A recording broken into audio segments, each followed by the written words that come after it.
Yo, what's up mga ka-e-bike? Good morning sa lahat dyan. Luzon, Visayas, Mindanao. Mula, ano? Okay, mula umaga, tanghali, hanggang gabi sa mga nanonood dyan. Shoutout sa inyo lahat. Okay, guys.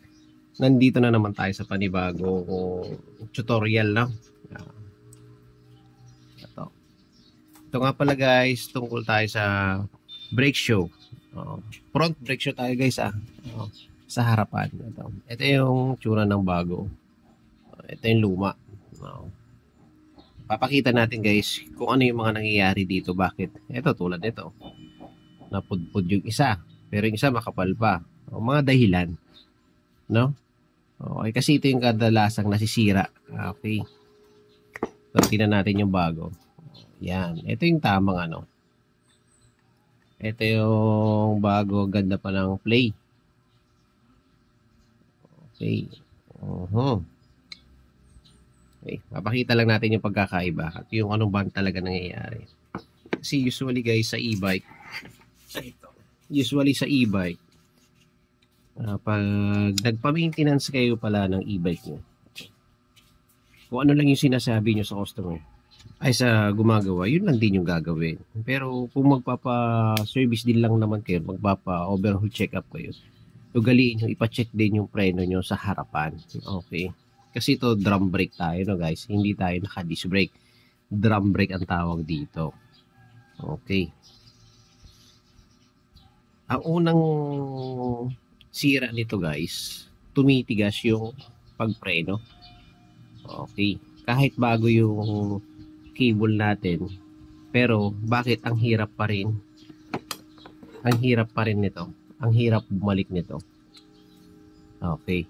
Hindi siya masyadong bumubuka yun guys. Ang tawag doon. Oo. Kapag ganun, ang preno nyo is bago ang cable, pero pag nagpreno kayo at hindi masyadong kumakagat, ibig sabihin nun guys, kailangan nyo palinis to. Ito. Yan ah. Yan. Ayan siya. Ito. Babaklasin yan. Dalawang tornilyo lang naman. Pag nabaklas yan, ito. Sabi niya, nandito yan sa labas. Pag nabaklas yan, palihan nyo lang to ng konti. Ayan, yung dalawa. Tapos lagyan ng oil o kaya grasa. Same lang din naman dito. Pag binaklas na to, ito, konting liha. Konting liha rin dito. Tapos lagyan nyo rin ng oil o kaya grasa. Pero sa ganda dyan guys, grasahan nyo na kahit konti lang. Okay. Yun yung unang senaryo. Pangalawang senaryo guys, pag tumatakbo daw, parang may tumutunog. Pero hindi naman bearing. Oh guys, ito yun guys. Ito yung kadalasan pala nangyayari. Oh. Napuputol tong spring, kita ba? Ayan. Napuputol tong spring. Ngayon, tong spring na to, hahanap yan ngayon na mapagsisiksikan niya na makakaputol. Oh, kaya kapag tumatakbo, mayroon kayo naririnig na maingay minsan. Oh, pwedeng ito yon. Ito yung salarin nun minsan. Minsan, kasi, hindi naman minsan pala. Karamihan. Oh, karamihan ang nakikita ko. Kasi yung e-bike talaga, hindi naman karamihan. May konti yung mga, ang ganda ng e-bike, malinis sa labas. Pero pagdating naman sa loob ng mga, mga ganyan, mga preno, hindi sila nagpapa-cleaning. Kaya huwag nyo ipagkait yan. Kasi ganito mangyayari guys. Ito yon.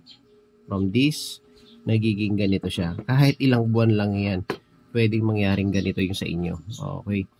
Kasi, kaya yan kinakalawang, kaya to lumalambot dahil napapasukan pa rin ng tubig yung mga drum brake natin. Kahit ano man ang sabihin natin dyan, napapasukan yan ng tubig, tapos natutuyo, tapos may pumapasok ng mga buhangin, alikabok, kaya nagkakaganito.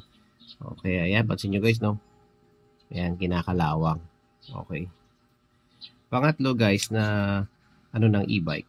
Preno ng e-bike. Ito. Bakit dito makapal pa? Ito, kita ba? Ayan. Yung padding niya. Ayan. Makapal pa dyan. Tapos dito wala na. Bakit nalalaglag to? Kasi kahit preno ka na preno, bakit di na kumakagat yung preno mo? Malambot naman. No, malambot siyang preno, pero wala nang kumakagat. adjust ka ng adjust ng preno mo, wala na rin kumakagat. Pwedeng ito yung sira. Wala nang kumapit, no? Ayan. Nawawala ang kapit ng pads dito, guys. Kaya nga nasabi ko sa inyo, lagi nyong maintenance yung mga e-bike nyo. Dahil dito, minsan, tiwala ka sa e-bike mo, syempre, alagang-alaga, malinis sa labas. Pero yung panloob niya, hindi niyo napapacheck talaga kung tustusin. So, dami nakarelate, diba? So, kasi ang importante, maganda sa labas, malinis. Pero yung sa loob niya, pangalan nito, marumi. So, marumi, hindi na may maintenance. So, okay. Yan. Kita ba yung kalawang? Dapat yan, guys.